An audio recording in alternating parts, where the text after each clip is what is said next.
You're listening to Back Pew Convos. I'm Sean. And I'm Sal. And this is the podcast God wants you to listen to. So if you want to remain in God's will, have a sit down. Grab a beverage of your choice. And have a listen. You're welcome.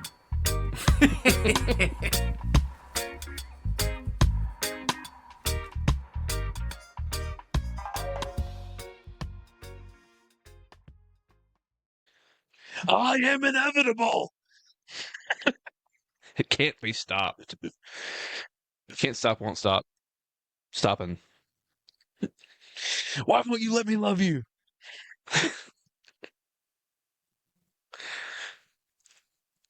Is my mic, is that where it's supposed to be? Yeah. You know what? That just made me think of something that I want to tell you because it was funny, but also I don't want to put on the intranets. We haven't even started yet. Yeah, we have. It's recording. Well, I mean, but we haven't. It's not like you're going to have to cut things out. Just cut off the first 2 minutes of the recording. I don't want to have to do that. If I can get away with not doing any editing at all, that's what I want to do. I like it. I appreciate that. So, we'll keep the people in suspense, and I will tell you at some point. It's real Lebowski of you. It's real the dude. Is it? Yeah. I wouldn't know. I've actually never seen that. I don't know if you've ever watched a movie in your life. Watched tons of movies. Just go down the list of what has been voted on the 500 greatest films of all time. Nope. Nope. I have seen Ernest Scared Stupid. That's one of them. That's on the list. For sure. Actually, I don't even know if that's my favorite Ernest movie. It's definitely not my favorite Ernest movie. It's up there. It's a good one, but I really liked Ernest Goes to Jail. Yep. That's up there. Ernest Goes to Camp is classic as well. I like the Christmas one too, but not as good as the Halloween one. Ernest Saves Christmas. I like the Christmas one better than the Halloween one. It's also more nostalgic, though, for me because I wasn't allowed to watch the Halloween one. That probably factors in. Solid. I'll tell you what's it might be my favorite Ernest film. It's a lesser known one. It's called Ernest Family Album. I've heard of it. I don't know if I've seen it. I don't think I have. So it's really old. I don't know exactly. It may predate even some of those earliest ones. I don't know. I'm not sure on the dating of it. But anyway. Wasn't Varney from Kentucky? Yes. That's what I was thinking. I think. Or Indiana? I'm pretty sure I remember hearing that he was from Kentucky. But he was from somewhere close by here, I think. We keep saying was. He is passed, right? Yes. Yeah. He passed away several years ago. But in Ernest Family Album, it's him and he's like up in his attic cleaning or whatever, and he comes across the Whirl Family Album, and he takes it over to Vern's house, and he's showing Vern. You know what I mean, Vern? And he's like, so it's doing all these like flashback scenes. He's like flipping through, and he's like pointing to this one person, and is like telling Vern about him, but it'll do like a flashback, and Ernest is playing. Jim Varney's playing all the characters, right? So it's like his great uncle, whoever, and it's really funny. Actually, I love that. That's probably one of my favorites, if not my favorite Ernest movie. Yeah, if you've never heard of it, if you're an Ernest fan, never seen it, go look it up. And if you're not an Ernest fan, then what is wrong with you? Look it up, Ernest P. Whirl. There's probably, if there's anyone under our age listening, they probably have never even heard of the guy. Probably. Man, I really got a rude awakening on how old I am today. I had to go to the middle school and talk. They were doing like a career day thing. And, I had to go and I didn't have to. I was asked to go and speak, so I did. And I was talking about, giving my background information. Was like, Graduated college in 2009. And then I was like, that was probably before these kids were born. Yep. Yep. And they're not elementary school kids. These are middle school kids. Right. Now they're sixth graders, but still. Yeah. Well, I mean, we graduated high school and like literally 20 years ago. Yeah. I didn't even have any good stories because like so I was speaking on that's the funny part about it. It was a career day and what I was asked to speak on was not my career because I work for a mortgage industry. I work for a mortgage company. But no sixth graders for whatever reason are interested in mortgage banking. But one thing that they were very interested in was sports broadcasting, which I have my degree is in communications with an emphasis in broadcasting, cinema and television broadcasting. I worked in radio, and then I've done the various things with the podcast and the PA announcing in football and basketball and all the different stuff. So yeah, I had to go talk to the kids about broadcasting. Something I thought about whenever we were talking about it being 20 years since we graduated, there was no 20-year reunion. There's going to be. This is year 20. There's going to, well, but wouldn't we have done it like right now? Like this month? Um, I mean, it's I mean, halfway we through. graduated 20 years from this month, yes, Right. but I think they're planning on doing it in like June or July. There's Oh. been discussions. Oh, I haven't heard anything about it, so I was I will curious. keep you informed, Because, Mister No Facebook. well, it would be you or Leandra that would be Not me. planning it, right? It's supposed to be like either the president or vice president, right? Yeah, pretty sure Which would be you or Leandra. it's not me. I was the president of our junior year, where my main responsibility was planning prom, Hmm. of which I delegated all responsibility, as a true boss should, and had absolutely no input into what occurred at prom. Well, it's probably why I don't remember that one. It wasn't very memorable, I guess. I really don't remember much about my junior prom. All the proms run together. I went to 3 of them. Yeah. Same. Handy Hooser. Husenhausen. Oh, but I forgot to. I didn't even finish my story a while ago. Part of why I was saying that I went to career day to talk to them about broadcasting was I was like, oh, I'll tell them some cool stories about like some of the stuff I did when I worked in radio or whatever. And one of my favorite stories, one of the coolest things I thought I got to do was I got to interview Walter McCarty, who Walter McCarty played for the Kentucky Wildcats basketball team in like the 90s. 96, when they won the championship. I don't know if he was on that team or he was on one of the championship teams, but he was from Evansville. So, pretty close. And then went to Yep. play at UK, won a championship, went to the NBA, was like this awesome. He was like my favorite player when I was a kid. Hmm. So I got to meet him and interview him for radio because at the time he was working on the coaching staff for the Louisville Cardinals basketball team, and they were doing like their preseason tour where they visited some of the bigger cities in the state and like a PR tour. Right. So working for the radio station, I got to go and interview him, got his autograph, got to hang out for a while, and I thought that was really cool. And that was like one of the cooler stories that I had from kids born after 2009 have no idea who that is. I barely know who that is, actually. The name sounds familiar, Yeah. So I have no but cool stories for them. yeah. I wouldn't have any cool stories either. I could tell them about people I worked with. There's only one way to That story will forever. I'll just never forget that. I'll never forget it, and I wasn't even there. Yeah. Pretty epic. Epic's not the right word. It was something though. It was something. You're right. Oh, I was trying to read. Well, my mind's going all kinds of places. Earlier, I was trying to read um a blog post from Jordan Danny Wood, and it made my head hurt. JD Dub. Yes, because I just don't know. I just don't know. I don't know what those words put together mean. Yeah. I've just I have become more and more aware. I'm always becoming more and more aware of how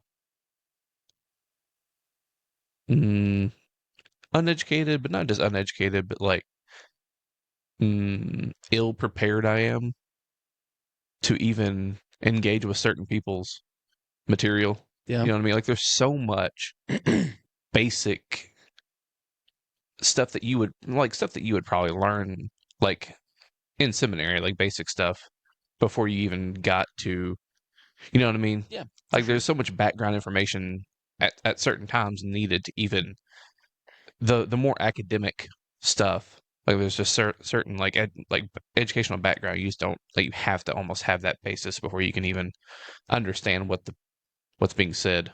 Right. You know what I mean? Yeah, one of the things I found lately with on a similar because I've had similar sort of experiences and thoughts lately is that I do find that my intellect is enough. It's just that it does take a minute, and by minute I mean sometimes days and weeks. Right. Like if I talk, I can read through some of the more complex concepts or sort of the trippy stuff, and develop a sort of a very loose understanding of what's going on. But give me like a week or two, and like the more I spend time, ruminating on some of these things, the more I feel like I can have a conversation about these things. Like I'm not an expert, I'm not a genius, but I can, Right. you know what I mean? Like I am finding, I don't want to sell myself short. Now I am not an academic. You know what I mean? Like I'm your everyday dude. Right. But yeah, I can handle some pretty complex things if you just give me time to think through them.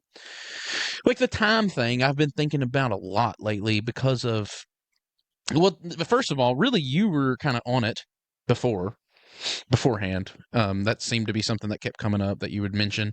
And then I read for school Tom Ord's The Uncontrolling Love of God, which he talks a lot about God's relationship to time and what time is. And Right. then we talked about it some more, me and you. And so Yeah. that's, over the last, not just, I mean, in the last few days, yes, but really over the last several months, it's something that I've thought about. Right. And I felt like, even this week, I come to a more concrete understanding of like what it is I believe about that kind of stuff and like why, and I could carry on a conversation and have understand concepts that we're talking about. That doesn't mean I feel like I know what's going on or have it figured out or anything, but Right. Well, like what I meant, I guess, really by that was it's not a matter of like uh it's a matter of the language yeah, more than anything. right. It's not that I couldn't like I don't have the capacity to understand it Oh, right. if I understood the language, but there's just some of the language used. It's like I don't quite know what you mean by that, and like some of it's like he was breaking down sort of like the Neo-Chalcedonian Yeah, Christology stuff, and he was talking about person and nature, and I've heard that stuff a lot, but I still haven't really had an explanation or looked into it. I guess just need to look that up specifically and look into that, like what is meant by person and nature specifically. right. And I mean, which sounds stupid, like it's Oh, you don't know what a person is? right. You don't know what nature means. Well, I mean, in that context, we're talking about people that were.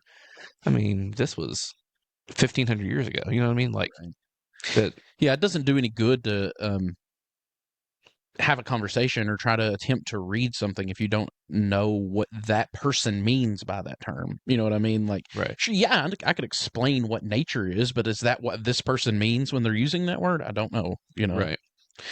And so, just trying to. I'm really trying to. I've been. I mean, for a while now. It's everything that I'm thinking through is Christological. It touches it in one way or another. Right. Every single thing. Basically, since our the episode we did where we talked about Jesus' humanity, I've been on that, and then one way or another, You're thinking welcome. through that. You're welcome for that. Well, I mean, it's absolutely critical, right? Like it. It's built right into the name. Like if you are a Christian, then you have to know who Christ is. So then why would you? Christology has to be important, you know. It seems to be. So like it's a huge thing, and I mean I have educated myself quite a bit on it in that time, and I feel like I have a much better grasp of some of that. But a lot of it's probably just I'm frustrated with where I'm at instead of just because I'll get there if I just keep digging. I'll understand those things if I just keep at it. But as of right now, there's just a lot of the language and stuff, like technical language that I don't understand quite yet. But Right. I will. I'll get there. Right. Yeah, I mean, isn't that kind of a funny concept of being like frustrated because I'm not where I feel like I want to be or should be? Because then you get there and you're going to be frustrated because you're not this other place. Like, there's never a satisfactory Right. point. You know what I mean? And we do it all with everything. It's not just theology. It's diet and exercise. It's that was one of my huge experiences when I lost 140 some odd pounds, and everybody was telling me that I looked sick because I lost so much weight. Now I look back on pictures of me when I was at my lowest weight, and like, yeah, I probably kind of did look like I was a little bit sickly, like because I'd lost so much weight. But even then, I wasn't satisfied. I was like, if I could just. I'm happy that I made it to this point, but if I could just take care of this little belly fat here, you know what I mean? Like, it's always a moving target, and Right. it's a funny thing. But I mean, I'm the same way, as you is what you mean. I know exactly what you're talking about. It's just in hindsight, it's a funny thing to think through, like why as humans we are like that, because the journey is the point, kind of. I think, like if there is Right. a the point, then I think the journey would be it. It's not so much the destination. Well, you don't get to a destination without a journey anyway. So Exactly. Yeah, that's what I was thinking as you were saying that. It's not to me. It's not just about the journey. I mean, it's both. right. The point of the journey is to get to a point. There's a point in the journey, I guess, unless all of life is meaningless. Sometimes pointless wandering is needed too, but Yeah. I don't know how that relates theologically. But sometimes you just need to aimlessly wander. It's good for the soul. Um, I suppose. Can you even do that? Can you even aimlessly wander though? Don't you probably at some point, like somewhere in your subconscious, you have some sort of aim or some sort of point or goal or something, Probably. even if you don't, might not even be consciously aware of it. Right. Yeah, probably. I don't know. I don't know that we can aimlessly wander, I guess, in that way. But yeah, I mean, there probably is a sense of like I don't know where I'm going to go tomorrow, but then tomorrow when I wake up and I go somewhere, to your point, I probably have something in mind as to where I'm going. So, in a way, it's aimless as in like the end point where this journey is going to end. I don't know yet, but like where I'm going each time, it's probably that has nothing to do with theology at all. I mean, it could, it could, because because even in saying well, I mean, let's use like running, I guess, for an example. Like if you just take off running and you're like, you don't have a plan when you take off, Yeah, but you just take off running. Along that path, you're going to like decide, I'm going to go this way. right, Well, even in that decision to say I'm going to go this way, you have an aim, you have a goal that it's that way, right. you know. Oh, But you know what? Actually, the other day I completely contradicted everything you just said.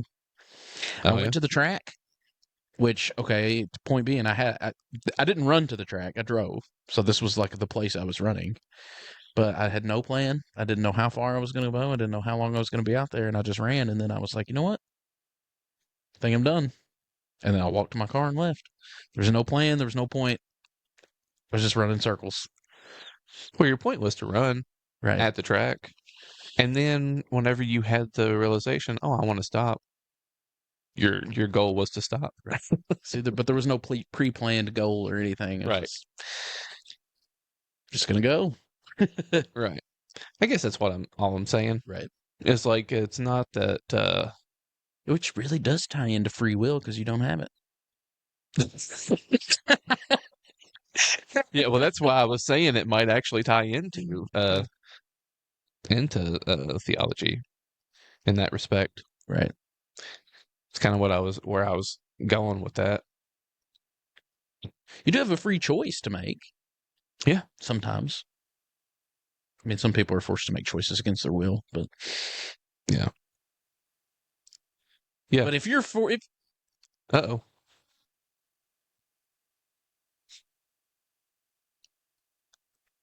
Uh,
and we're back?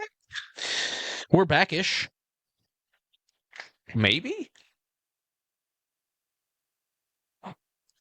Guess it depends on whether it saved any of what happened.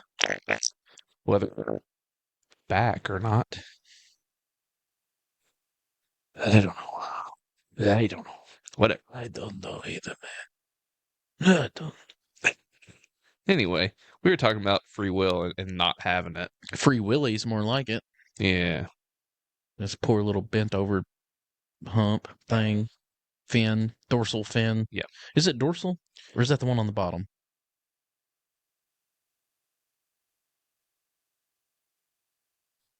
I think I'm even less prepared to talk about marine biology than theology. Certainly.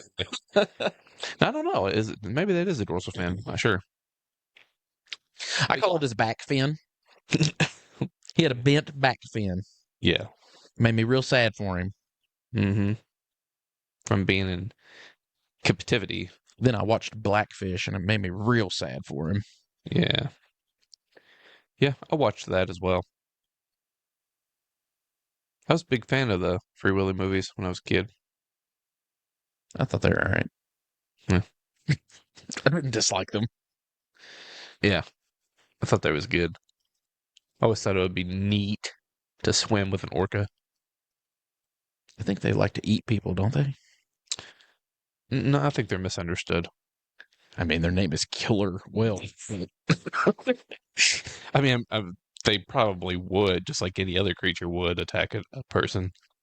But I don't know that they're just I like. was like, oh, I don't think the Scranton Strangler's a danger. He's not going to strangle me. I don't think that they're just out there like looking for people to eat. But yeah, Maybe. I've seen actually. There's a a couple. Kara and Nate are their names, and they're like they do like travel vlogs or whatever.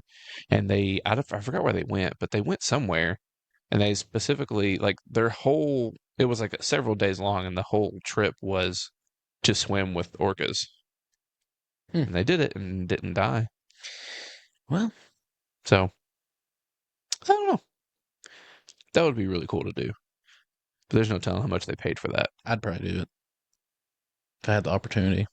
Yeah, be neat. I mean, even if that's the way you go, I mean, What a way to go. right. People are going to be talking about that forever, especially being like we're here in the middle of small town, rural Kentucky. Like, did you hear about Nate? He got eat by an orca. Killer whale killed him. It's like, well, I mean, yeah, I'm dead, but Right, legend. right. Legends never die. Exactly. Hmm. But to be a legend, you have to die. That's the weird thing about it, man. Yeah. I don't know. That's not true. I mean, I guess in a life legend, but sports legends are still alive when they become legends. You know, like MJ, he's a legend. He's still alive. True. That is true. You kind of have to retire. The only ones that kind of like LeBron, kind of a legend. He's still playing. Kobe was sort of like that at the end of his career. You know, Yeah. some players like that. Tom Brady. Nobody's an instant legend, though, I guess. Right. At least in the sports world. That's something that you gotta earn reputation for. Takes time, man. But I guess you could be an instant legend if you just died swimming with orcas. True. That reputation was not earned over time. That was an instantaneous thing. That speaks to the power of orcas, man. Why are we talking about orcas? Well, we went from Free Will Oh to yeah, Free Willy, right. who was an orca. Yeah. R.I.P. Oh, Keiko. I believe it was his actual name.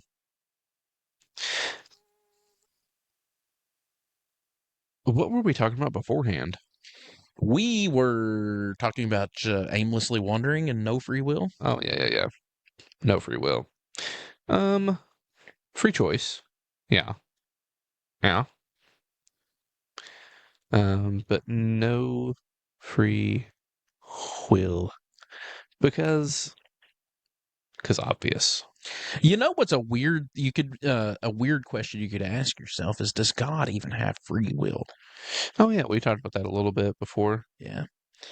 Just because I was thinking about it from the perspective of like God, if God was to, let's say, for example, God is love, as it says in the scriptures. God is love. Yeah. So therefore, for him to hate would be the opposite of love. That would be to violate the nature of God. He would cease to be God at that point. So God couldn't choose to hate. God is love. So then, does God even have free will? See, I think that God does, but not in the way that most people think about free will. Because again, the point of contention between whenever we talk about free will with people and like in our circle Right. of friends or whatever is the idea of free choice versus free will. Right. So like in trying to get that distinction across is like pulling teeth sometimes. Right. But so but when we say what we mean by free will, at least I'll just say me. I don't know what you think about that right now, but like We've already had a conversation about this, recorded on a podcast episode. About free will? Yeah, I know, but I do don't it. remember. I mean, things change day to day, guy. That's true. So I don't know at the moment what you that's think about it. that's true. But like to say you have a free will is it's a freed will specifically, meaning that like my will's not free until I am set free from delusion. I'm set free. I am uh, totally and completely have the truth, I guess. Like, and even then, I don't know if that's ever a thing that's achievable for us to know the truth in its fullness. Uh, I don't believe the Apostle Paul thinks that. yeah, Or that I worded that weirdly. I think the Apostle Paul would agree with you on that. That right. it's a mystery that you can never fully comprehend. Yeah, exactly. Yeah. So, like, but God does not have those limitations. There is no, so it's not as if God has to decide. Like one of the ways that I think that Maximus has talked about the um about like sin and freedom is um my mind just went blank.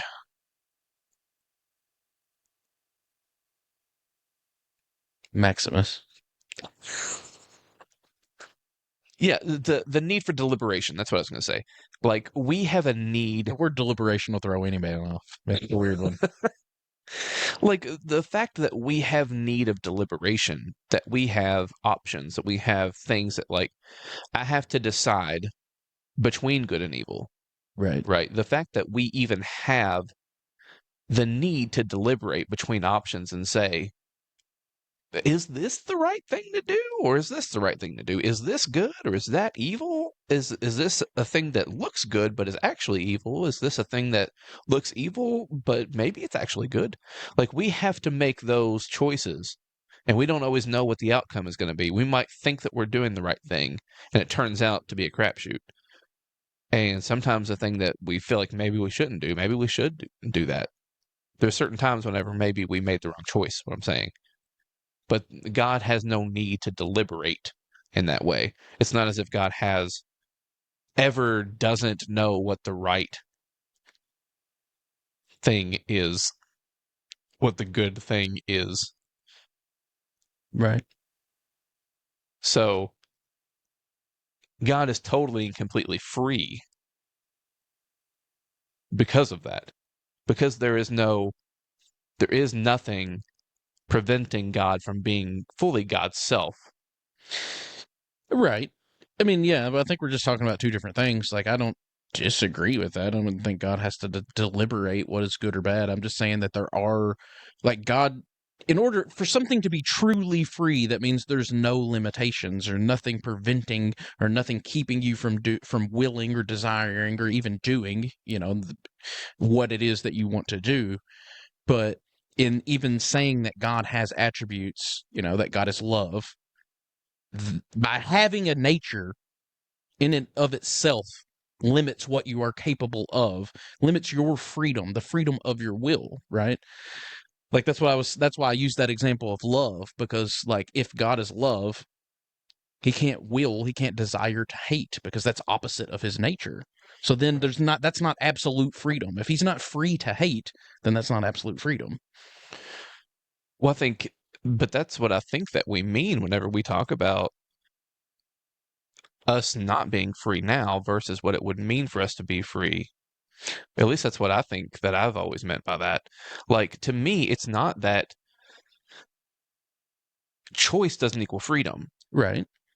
So it's just because we're saying that God couldn't choose evil doesn't mean that he's not free because Well, he choice couldn't doesn't equal freedom. even choice. Okay, let's change the wording to desire. God couldn't desire to hate somebody, like, because that's when I say will, that's what I'm talking about. Like the will, free will is your desires or your will, your desire being uninhibited by anything. If you're truly free willed, that means you can will anything. Free choice is the ability to freely choose whatever. So, whatever, free will, free choice.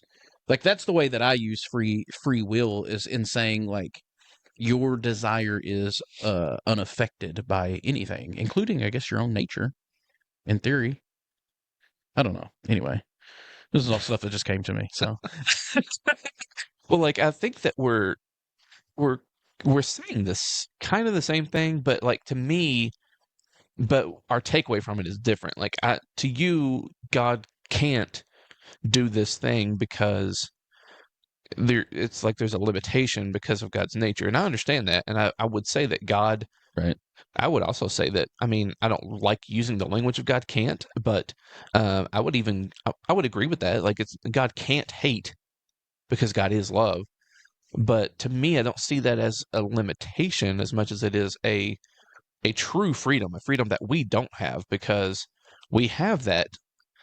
We don't have a free will. We have a will that is bound by ignorance, and we are born into a world of ambiguity, and we don't know what the right thing to do is all the time, and we right, have that need for deliberation, and we have the prince of the power of the air, right? We have the whatever that we want to, however we want to think about that, like right, we have within our members a war, right? Like Paul talked about.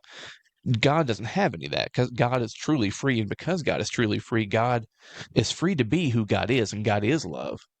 Therefore, it is impossible for God to hate, but only because he is truly free.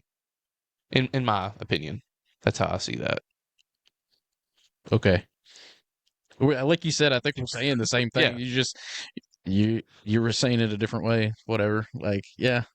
I guess point being, I still, from my perspective, the way that I describe will, technically, even God doesn't really have free will. So the idea that we would be absolutely ridiculous. Hmm. That's just me. I don't know. Yeah. I mean, I guess we're just going to have to agree to disagree on that. I'm not going to disagree with you. But you just did No. because you said free will. Yes. Exactly. You said God doesn't have free will. I don't think he does. But it's also weird to talk about. I just triggered this within my mind because I said he.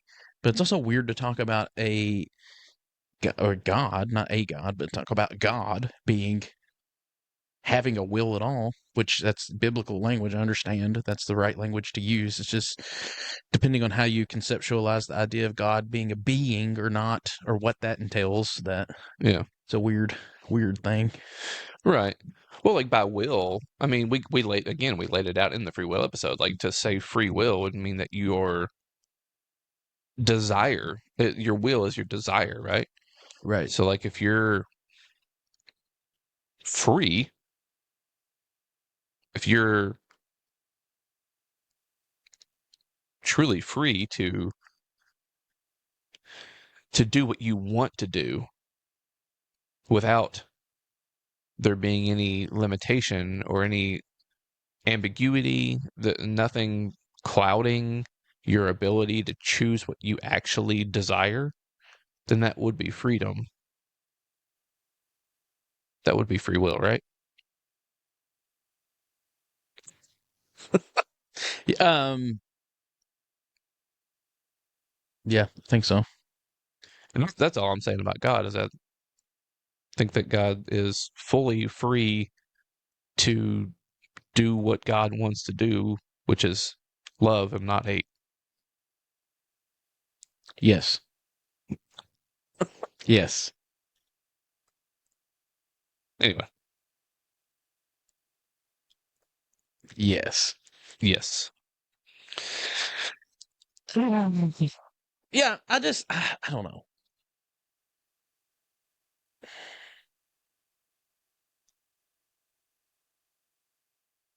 I still don't. I still disagree with you. I'm going to disagree with you today. Disagree. Okay.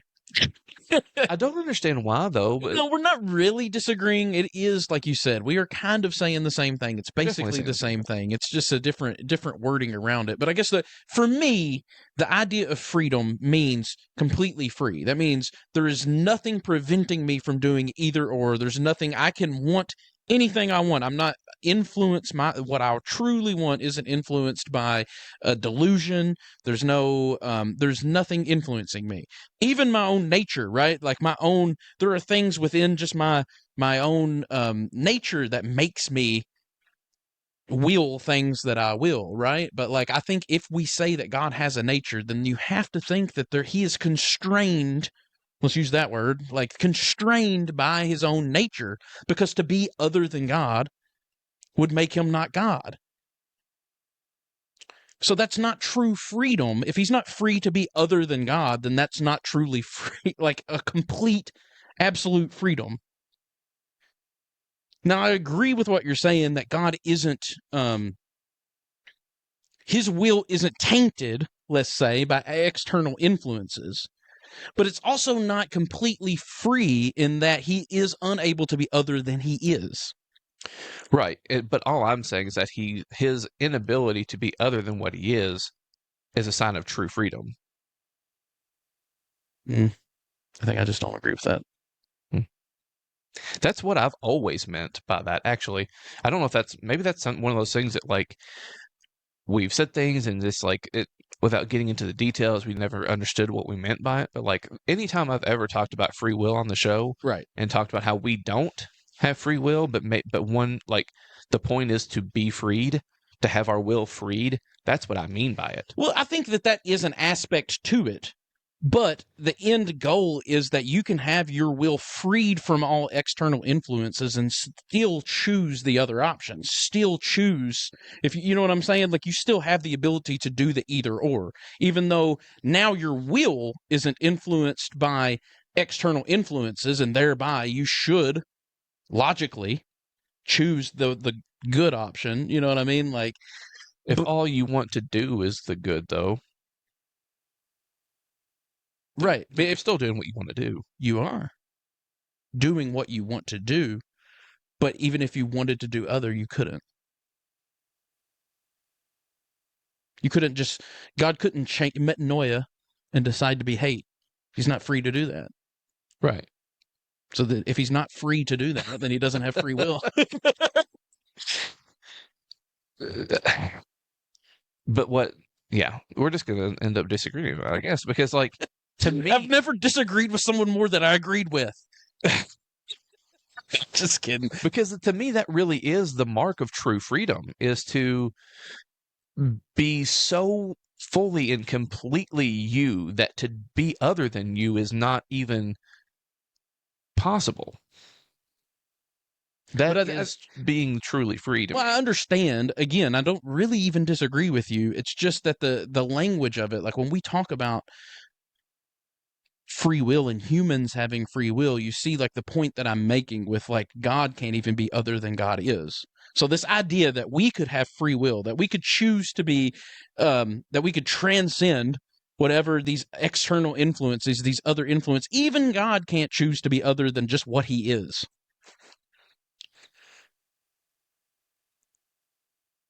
Right? Right. You could call it free will or not free will all you want to. I don't care. But that's the point I'm making. So this idea that we have free will as humans seems asinine to me. When even God is theoretically constrained by his own nature. Right. To me, the very fact that our nature, our freedom is different than God's means that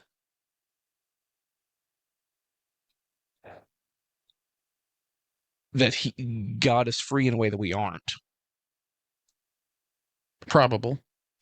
I mean, I think that God would have to be free in a way that we aren't, because we, for all the reasons that we've laid out in multiple episodes, we aren't free. Right. So, like, if we aren't and God is, then I don't know that there is a one for one, like, because it's like God doesn't have free will because we don't have free will, or we don't have free will because God doesn't have free will. I don't know that it works that way for me. I mean, I'm not saying that it's a one for one thing. I'm just saying the absurdity that if you can demonstrate that even God can't be other than just what he is, that there is a in just the straight sense of the word freedom, there is a constraint on that freedom to be other than just your own nature constrains your freedom. Then how could we be free? That's the point I make. If God, because God is more free than us, I feel like everyone would agree with that. But if even God has constraints on freedom, then what makes us think we wouldn't? It's not necessarily a one for one, but it's like, well, if God has constraints, why would we not? Wouldn't we? And maybe God doesn't have constraints. And that's an assumption I'm making there, but it seems to be a logical assumption that if God, being God, is God because of who he is and chooses to be other than who he is, then he would no longer serve to be God. Like that, I don't know. Maybe that's bad philosophy, but seems logical to me. It still seems like we keep bringing choice into it, though. Whereas I think that's the exact distinction that we make with other people whenever we talk about this is free choice versus free will. Right. That's where I keep getting hung up because, like, it sounds to me like we keep going back to choice, but it's not free choice. We would agree that me and you have free choice. Right. We just don't have free will Right. unless your view on that has changed. No. But so, like, in saying that, I don't think that your having a free will, your being free, has anything to do with having options that you have to deliberate between choosing this or that.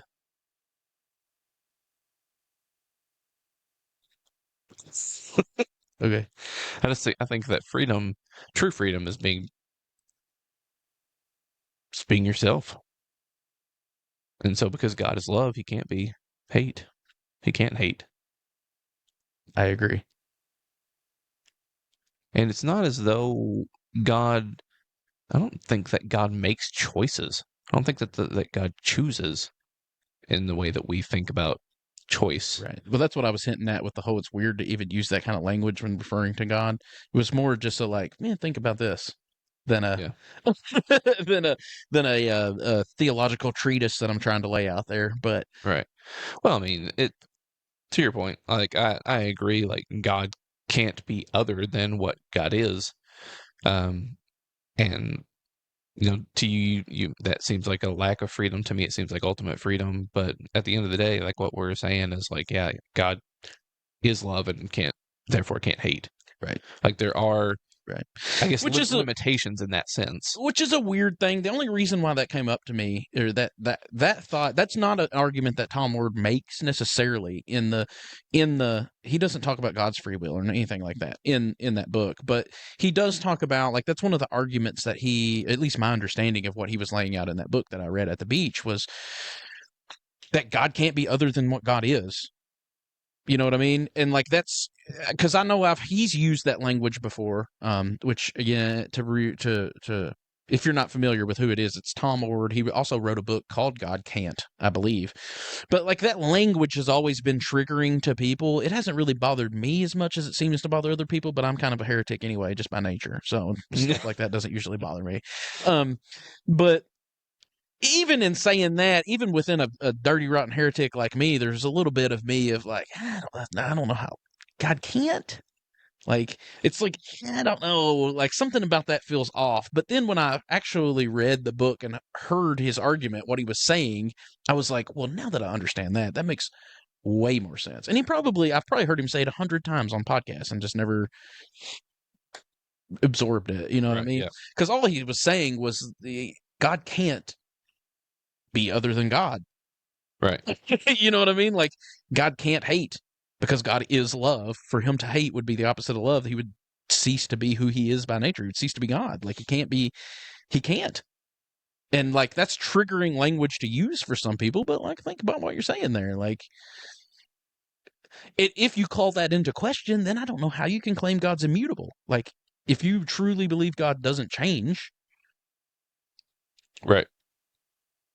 well, that's because he can't change. Like, it's his nature. That's what makes God who God is.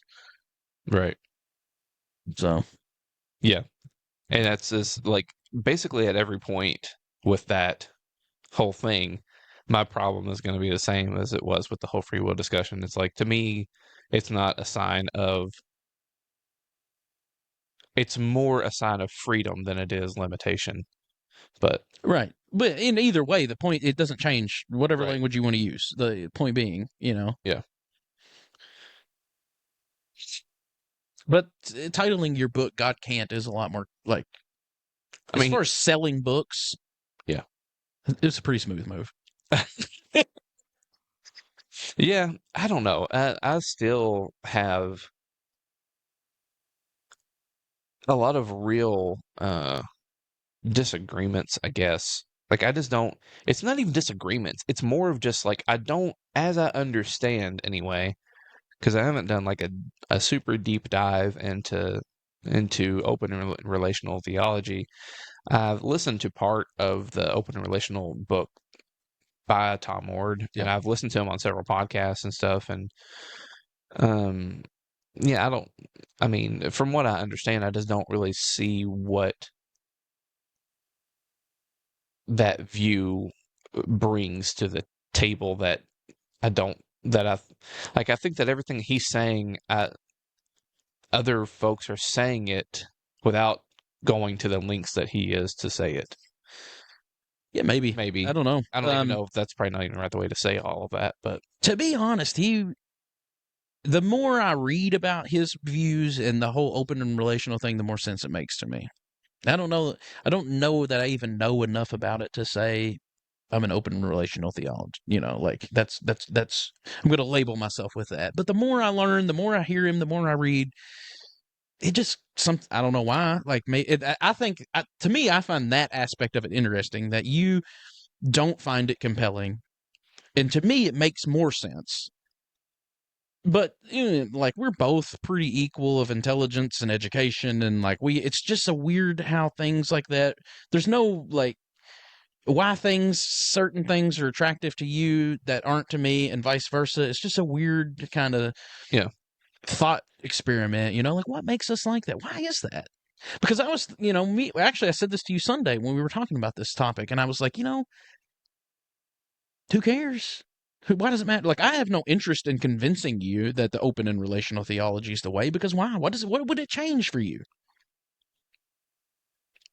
well, I mean, I do think it can have pretty big implications, but I mean, the more I thought about it and the more I've learned about it, I don't think it changes anything. I mean, that's part of, I don't know, there's so much that goes into it because that's part of why it makes more sense to me, is because it does make sense. So I guess in a way it would change things because stuff doesn't make sense, the other way around, I guess, if it's you're looking at two opposing things. So it does change some things, but in the grand scheme of like everything, I don't think it really changes anything. In a lot of ways, me and you actually ended up saying the same thing. We just got there by different routes, which is yeah, another thread that I keep finding in different.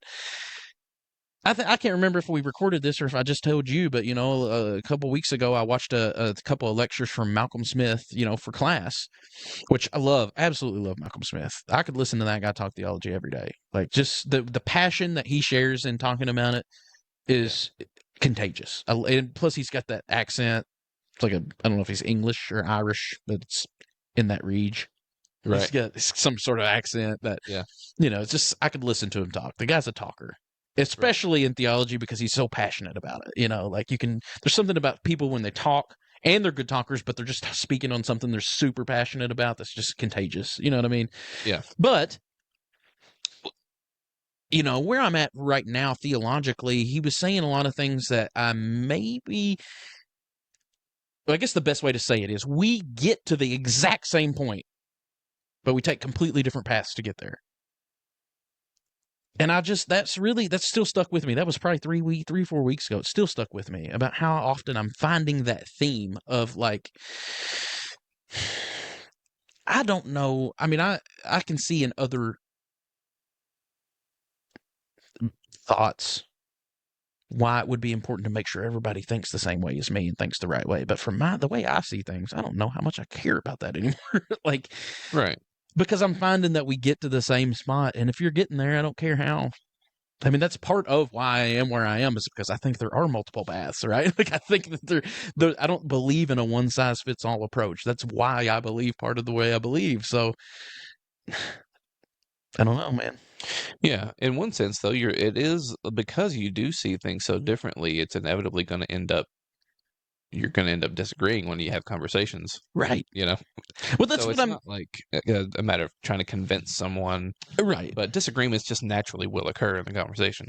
Right. And that's I guess what I'm trying to get at is I'm finding a lot of there are a lot of spots of disagreement, but at the end of the day, how consequential are those disagreements? You know what I mean? Outside of just having a friendly conversation, like me and you can have these conversations every day. You know what I mean? Like that's fine, but at the end of the day, it's what they are is conversations. Like I'm not. It's not like I'm stressing myself out about trying to convince Sean to believe what I believe. You know what I mean? Like no, I want you to keep doing what you're doing. Yeah. The only thing about the open and relational thing, the open theism in general, that I do think is probably my biggest problem with it. Because everything else, I pretty well, I, I believe that. Right. It's the time thing. It's God's relationship to time that Right. is the biggest That's actually thing the for me. biggest thing that draws me in and the biggest thing that draws me away from more of the Maximus stuff. I don't understand why though. I also don't understand why for you. Well, because well, we talked about this the other day. No one listening will have been privy to that conversation, but we talked about this the other day, like at the church picnic or whatever. But like to me, I don't see what the open theism thing is bringing to the table that's attractive, because if God is inside of time, experiencing time sequentially, then if God, because on my view, God is just as present to the past as he is to the future, as he is to the present. But from God's perspective, like what do you, Well, I think the biggest thing right there, there's already a huge difference, and this is part of why it doesn't make sense to me, is because in that view, time has to be a thing. I don't believe time is there's only one moment that's real, and that is the very present moment. The future has not come yet, and the past has already come and gone. There's only one moment. Time isn't like in my opinion, I don't see time. I don't understand time as a timeline that you could theoretically, I guess you could pull God out from God's view and look down upon and see a timeline laid out. There's no moment but the one that we're in right now, currently. I think in order to view this idea of God being outside of time, in it just saying it like that implies that time is a thing. but that's not what I'm saying. But that's what I feel like that's implied. Or I mean, again, maybe I just completely misunderstand, and that's why it's not attractive to me. But and also, I mean, that's the one thing I was thinking about the other day that clicked with me. I was like, I think that's one of the reasons that doesn't make sense to me is because I don't view time as real. Like I think there's only one present moment, and that's now. Like that's the only moment that's real. There is no future. Like you can't be present in a future that doesn't exist. You can't be present in a past that's already come and gone and doesn't no longer exist. There's only this one present moment. You know what I mean? Like so. And well, go ahead. Go ahead.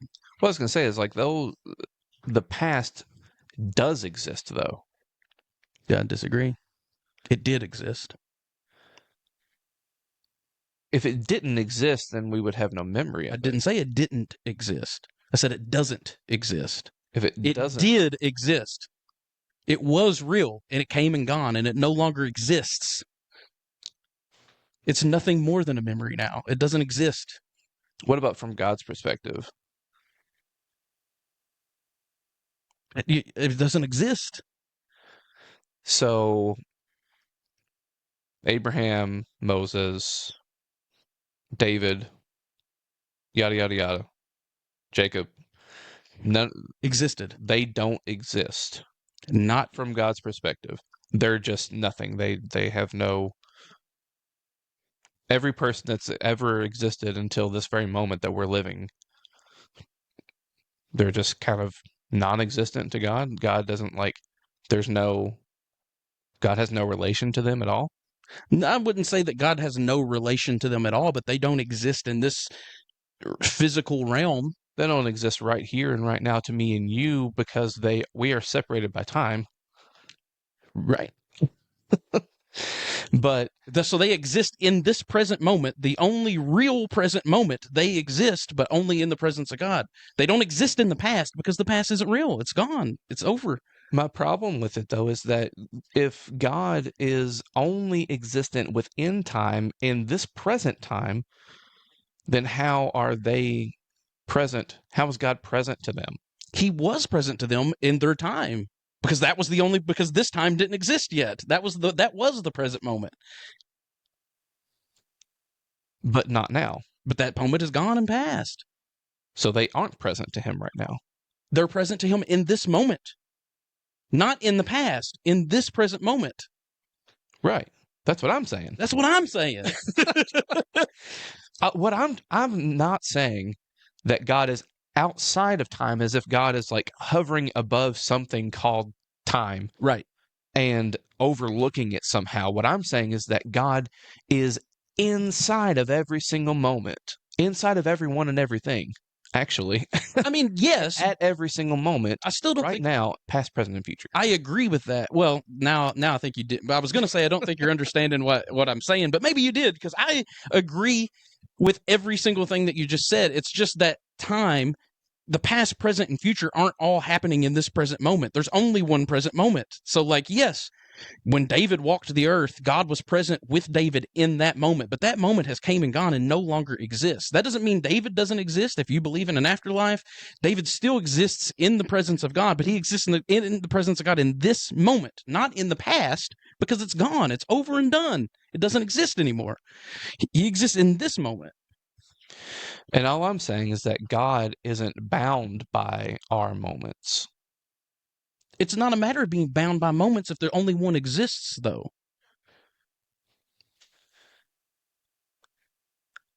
I'm saying that the past and the future both exist Right. for God. For God, not for us. Like it's to your point, David's not alive walking around right now in our present moment. Right. But And that's where the disagreement is. That's where the real disagreement is. I don't believe the past exists or the future. The past did exist. It is gone. There's only one present moment that exists, and that's this present moment. well, I would agree with that from our perspective. I just don't agree with that from God's perspective. I think that's the only way that time makes sense, even from God's perspective. Why though? Because, well, first of all, why would it not be? And second of all, because, well, one of my big problems with that whole idea is and maybe again, this is very much on my own intellect, but I cannot fathom how a God who doesn't experience time sequentially is relational. You cannot not experience time sequentially and be relational. It's impossible. In my mind, I've tried so hard to fathom it, and I cannot wrap my mind around how that God can be relational. It's so funny because that's the exact problem that I'm trying to get at with what the problem that I have with open theism is that because to me, God is present and intimate and related to everyone, past, present, and future. If it's only about this moment, then I fail to see how God is intimately involved in currently in anyone from the past or from the future. If God is bound by time, How would God currently, in this present moment, be intimately present with someone who no longer exists? because God is not bound by time. What is past to us isn't past for God from my perspective. God is inside of every moment of every person, of every creature, everything, all of creation is present to all of it, past, present, and future. So to me, the idea that God isn't present in the past It's and not. what is past and present to us, to me makes him less relational, which is the exact opposite. I know that blows my mind. because it's the fact that God is in this present moment, not in the past. The past has occurred and happened, and because the future has not occurred has occurred yet, allows him to be relational. Like, it is impossible to be relational with someone that that you know every second of of what's going to happen. Like, you're not experiencing that sequential time. Without an open future, I don't see how you can have a relationship with a person. Without an open or without knowledge of the future, I don't know how you have prophecy. Well, I don't. I mean, I was gonna let the Freudian slip there. I don't really care that much about prophecy, Mm, quite frankly, to me. But I think a lot of the prophecies that we see in the Old Testament aren't so much like fortune telling as they are like, you guys are doing the opposite of what you should be doing, and that's going to lead to destruction. You're on the road to destruction. So yeah, that's yeah, going to, you know what I mean? Like, but it's there are predictive prophecy too. yeah, I guess, yeah, I mean, I admit, like, yeah, a lot of the prophecies are what you're talking about. They're sort of like conditional, right? right, If you repent, then this is, if you don't repent, this is going to happen or whatever. But like a lot of it is predictive. And like, again, all of this is tied together because the the stuff about Jesus, like the prophecies about Jesus, right.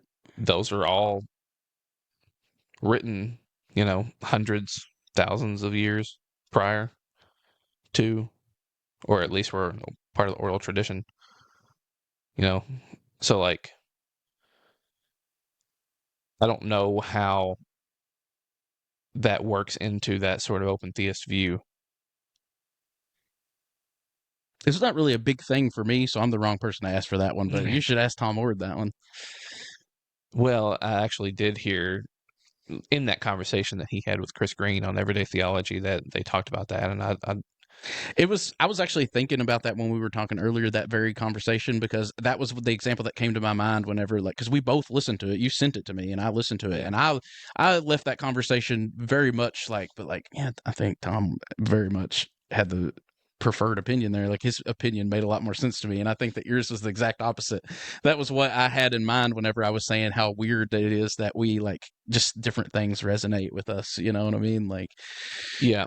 See, I think one thing that's always in the background of this conversation for me is like, because you've said, you're not sure about an afterlife right, or right, whatever, because the view that you're taking about God being with inside of space and time, God is only present to David or Abraham or whatever if there is some sort of afterlife. right. If they continue to exist, if they continue to exist today, Correct.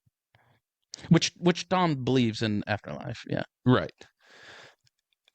Because it's to me, it's already, because there's two things that make the problem of evil a thing I can live with. There's two things. Yeah. One is universalism, and two is the fact that God isn't bound by time and can therefore act upon the past. Right.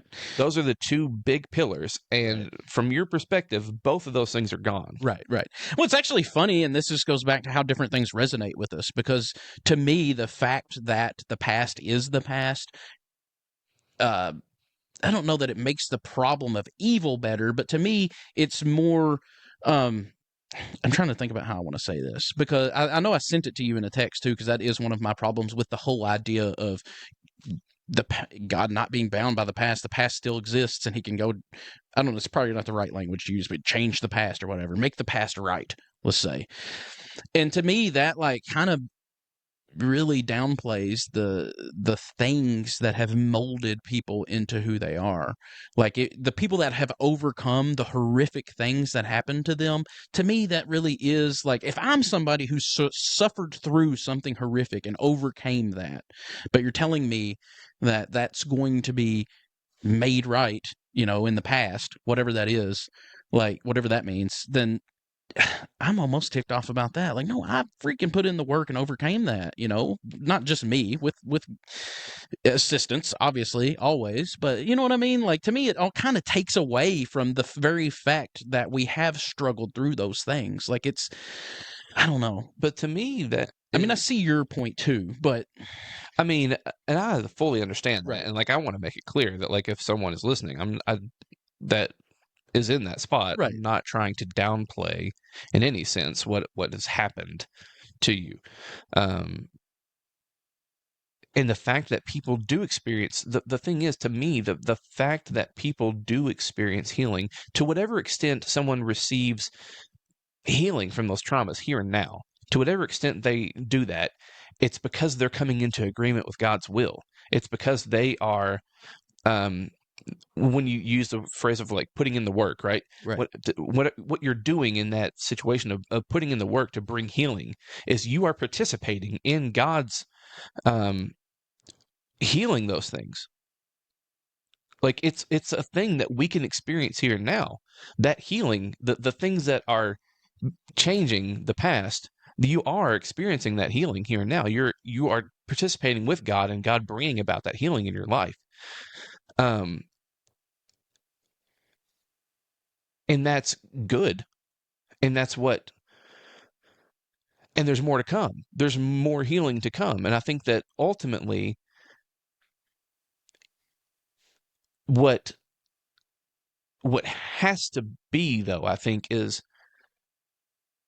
for you to receive a for you to fully be healed, I think almost requires that the thing itself be undone. I mean, I see the allure to that, um, but it doesn't do it for me. Yeah. I do understand though, like I get it. I hear the argument, um, but Because yeah, it doesn't do it for me personally. But yeah. whatever. Because again, I'm not trying to downplay the fact that people are putting in work Right, to heal from that now, and I think that that's a good thing, and I think that that's a taste of heaven, right? I think that the to whatever extent we experience healing from those traumas now is, in a sense, God being all in all right now. You know, it's the completion right. of you and your of you becoming your truest Do you, self. do you worry about the implications about consequences of our actions on Earth? Mm, well, maybe Well, I'm misunderstanding yeah. because it Well, I seems like guess. an obvious yes. Well, no, I mean, I guess what I mean by that is like in this scenario, I feel like it does take a little bit of the sting out of our consequences or our actions and choices having consequences. Like there are things now knowing that I'm causing pain and suffering, and that pain and suffering existed, at least the way that I conceptualize it now. I cause somebody's pain and suffering, something tragic happens, and then that moment's gone forever. It is what it is. It's happened. There's no fixing that. You can't fix a sexual assault or a murder or a whatever heinous thing that's happened. It's you know what I mean? Like the consequences for that thereby technically, if you want to use hell language, that's eternal hell. It can never be fixed. It can never be remedied. It it has like I don't know, there's something about that consequence that there is healing that can come afterwards because there's still a future that hasn't happened yet. That healing can come, but you can't undo the consequences of the things that's occurred that you've caused to happen. You can only heal from there forward, but the past not be erased. You know what I'm trying to say? Like, I know what you're trying to say. I don't think I I, agree, but I know what you're saying. right. And I'm not like looking for you to agree necessarily. I'm just wondering if that, well, really just what your thoughts are on it. Like, yeah, it's fine for you to disagree with me, but Because in my view, in some cases, the only way that the it comes down to justice, right? And justice, have done multiple, well, we've done a full episode on it and talked about it multiple times. Like, to me, justice is restorative. So, like, it's not, there is no justice to me that is a truly godly justice that isn't um, the victimizer receiving the um, their the consequences of what they've done, coming to coming face to face with the horrific things that you've done. Like right. that is absolutely necessary. on my view, that's absolutely necessary that that person, and sometimes that doesn't happen in this life. Right. So like that's another reason why I think for there to be true justice, an afterlife has to exist. But so but not just for the victimizer, but for the victim. I think that healing is an app for true justice to be achieved. The consequences have to be dealt with, and but also the true healing has to be the end result for both victim and victimizer. No other justice is a full is the fullness of judgment. That's one of the reasons why I think eternal conscious torment is and annihilation are bullcrap, Right. because there is no true justice on my view. Right. Like just punishing someone for their sin is a would be a partial judgment. The fullness of God's judgment is exactly what happens to Nineveh. Right. They are both simultaneously destroyed and saved. See, I guess in the way that I feel about it and the way that I view it, I mean, I do would agree with everything that you're saying as far as a full healing. I just don't think that that involves any sort of. I think that that healing is built upon the wreckage of the past. I would say instead of undoing the wreckage of the past and making the past right, it's built upon the wreckage of the past. Right. It's sort of like a broken bone. A broken bone heals, but in order for it to heal, it had to have been broken. You know what I'm saying? It's not that you erase the fact that it was ever broken. It's that it was broken and healed. The fact that something healed indicates that there was a brokenness, and that brokenness isn't erased. But it's healed. That's a difference. There's a difference between erasing and healing. And I know that you didn't use the language of erasing, um, but yeah, I think that's a real thing for me. I think that makes even to me it makes even the healing more profound. Is that it's not some sort of undoing of the injustices that's happened in the past, but it's built upon those injustices, and you still receive that healing. To me, it exactly what you said though, I think is another point of contention for us, because you said the thing has to be broken in order to heal. So that is something that I just don't think that I can say. I don't think that we have to be broken. I don't think that because for me to say, even for me to say that I need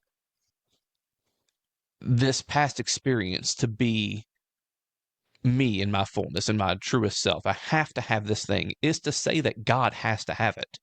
I don't see how we get around that necessarily. To say that I need it is to say that God needs it, because I don't create myself. Yeah. So, like, I mean, it's possible. All of this is possible. I'm wrong about all of this, but like, I don't really see a way to say that this thing had to happen for me to be who I am without saying that without making evil and suffering itself a necessity and thereby a good. If it's necessary, then it's good. Well, we're talking about two different things because when I say that something, in order for something to be healed, it has to be broken. I believe that. Like but that doesn't mean that you had to have been broken and needed that part of you that was broken to be healed in the first place. But once something is broken, it has to be healed. That's what I'm trying to say. And you can't be healed without there being a break. Like as far as like a bone, keeping the analogy straight here. You don't heal a bone that's not broken. Right. But the brokenness itself isn't necessary. Exactly. Yes. That's why then, I don't think that we were really disagreeing there so much. It's like we were just talking about two different things. well, Because I think you were talking about just the general idea of evil. I'm talking about different things that we experience in our life, not evil in general, but like you experience something traumatic. Let's say for whatever reason, like you have some sort of traumatic experience, and now that experience has to be healed. But it's in healing that traumatic experience. You don't heal it by erasing it. You heal it by healing the wound that occurred. You know what I'm trying to say? Like, but your point was that it the your point was that we to change those things would be to change you, right?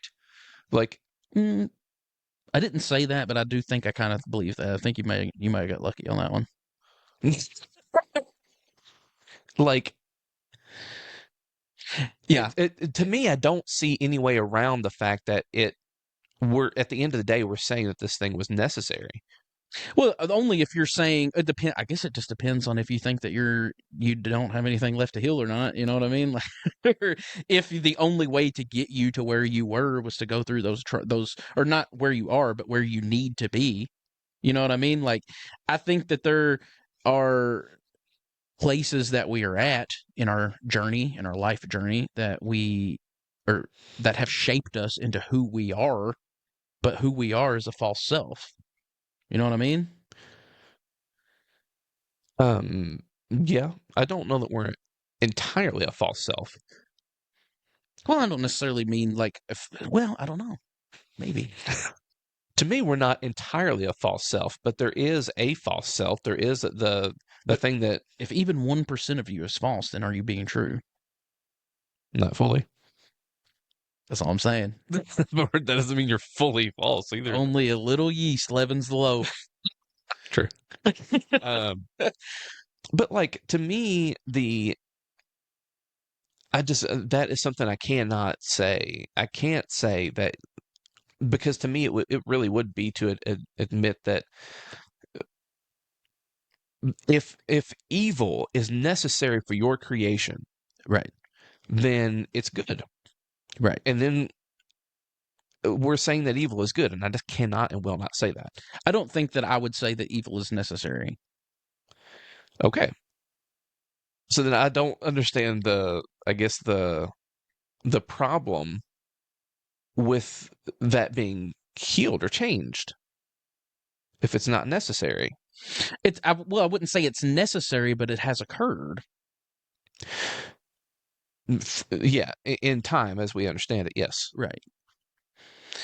So that's why I think it does. Like, it wasn't, when I say it's not necessary, what I mean by that is, do I think that you needed those traumas to transcend your false self and to achieve whatever you think the ultimate end goal is, to achieve your true self or whatever. Then no, I don't think you had to experience those traumas and overcome those traumas to get to where you need to be. Let's just use that language.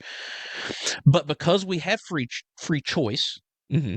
because we are free agents in that regard, we experience traumas, and those traumas become real parts of our past. They become parts of our journeys. Right. You know what I'm saying? So no, it wasn't necessary. I didn't have to experience that to get to where I need to be going. But because of the choices that I and others have made, this is the path we took. Right. You know what I mean? Those choices were specifically wrong choices. Those were specifically things that But they were choices that require justice. that have real consequences. Yeah. I'm not saying that they don't have I know. I consequences, know. but I am saying that I don't see, I still don't see why there's even a disagreement between us at the moment, actually. Well, and that's the point I was making at the very onset of, like, I don't know why do I care what you think about the time, like that the transcending God transcending time isn't appealing to me. It doesn't make logical sense, and it's just not very palatable to me. But we end up at the exact same spot. So why do I want to? That makes a lot of sense to you. Why do I want to try to wreck your thought of that and bring you to my side?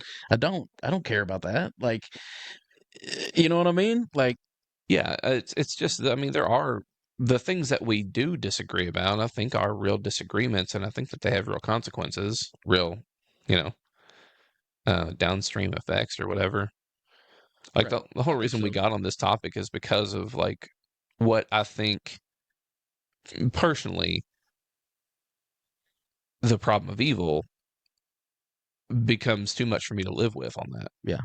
See, I can't. The reason why I guess this really came up naturally for me is because it's just something I've been thinking a lot about lately. My conception of time, and that's what made me. That's what triggered the idea of time. Not the only present moment is the only real moment. Which I've said that for years, but I just for whatever reason we talk about God. This is probably something that everybody that's grown up in church can resonate with. But certain things are said about God, and you don't really even question how they fit into your overall understanding or worldview. You just go with it, right? Like I've always heard for my whole life that God transcends time. And so I just took that to mean God transcends time. But then when I think about what time is, like, I mean, I guess you can say theoretically that God transcends time, but there's only one present moment. Like, I don't believe the past exists. It's gone and over. And I don't think that the future exists. There's only a present moment. For us. For us, for sure. But I think just in general, like, I think time is relative, but we experience time sequentially like we experience it, obviously, and you would agree with that too. But I think that there has to be a sequential order to it. I don't think that there's a time that exists that you can. I mean, I know that it's an exaggerated viewpoint to say like God just looking down on a timeline. Like I don't mean that to be taken literally, but that's sort of like the image that I get in my head. Like I don't think time is a timeline like that. It just the past is the past. It's happened and done and over. Well, that's why it still almost seems like you're not understanding what I mean by it, though, because I'm not saying that God is hovering above some sort of timeline and Right. Well, that's why I said don't take it too literally. But like kind of interjects in time whenever he wants to. That's not what I mean. I mean that God is present in every single second of the entirety of time, right. in everyone and everything. And I agree with that too, even. That's the funny thing about it is I absolutely agree with that. But I just believe that those moments don't exist anymore. So he was present in the past and he will be present in the future and every moment there in between. But the only present he's currently in within time, I guess if you want to use that language, is the present one because it's the only real one. It's the only one that exists. Yeah, to me that makes him less present and less relational. How can he be less present if he's in the only moment that even exists? He's in all moments. Because he's not in those other moments. Well, those moments are not real. But like we're talking about like but even if we're not talking about humans, we're talking about like all of creation. How is he not intimately related to all of creation? You know what I mean? No. Creation is experiencing time as well. It's not just a human thing. Right. But how is God present to all of creation past? It was present in the past when it was the Was. past. But that's a was. That's a not now. Right. Because it doesn't exist anymore. He was present in the past. He will be present in the future, but the future hasn't occurred yet. If he's not present to all creation in the past, then he's not present right now. What? He was present He was in the past tense. in every second that's ever existed. In all of creation. Past tense, though. In every second of every creation, of all of creation, since creation. But if it's past tense, then it's not now. No, it is now, too. How? Because he's present in this moment. The only one that exists. In all of creation. But the fact that there is a was, there is something that isn't present. There's people that aren't present right now. Yes. And there's things. There is a creation that experiences time. That is in time right now. Yes. But wasn't before. Yep. How is God present to the wasn't? God wasn't present to me until December the 4th, 1986. How is God present to the past tense right now? He's not. Exactly. That's exactly my point, though. That point is so nonsensical to me, though. That's why this doesn't make any sense to me. Like, that point is nonsense to me. There's no reality to that. Yeah, I understand that I'm saying God is not currently present in the year negative 252 BC because the year negative 252 BC has already occurred and gone and it doesn't exist anymore. So no, God isn't present in a time that doesn't exist anymore. But he's present in all of creation in this present moment. Right, but my whole point in saying that though is that God, I'm trying to explain why it causes me to think that God is less present and therefore less relational. Okay. Because to me, if he's not present and in relation with all of creation, past, present, and future, then that therefore makes him less relational and less intimately related and less present from my point of view. Right. Like, I I don't hear you. understand how. I respect your point of view, but to me, it's nonsense.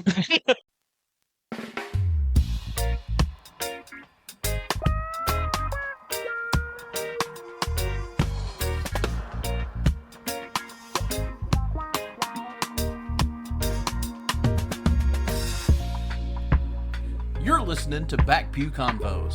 I'm Sean. And I'm Sal, and this is the podcast God wants you to listen to. So if you want to remain in God's will, have a sit down Grab a beverage of your choice. and have a listen. You're welcome.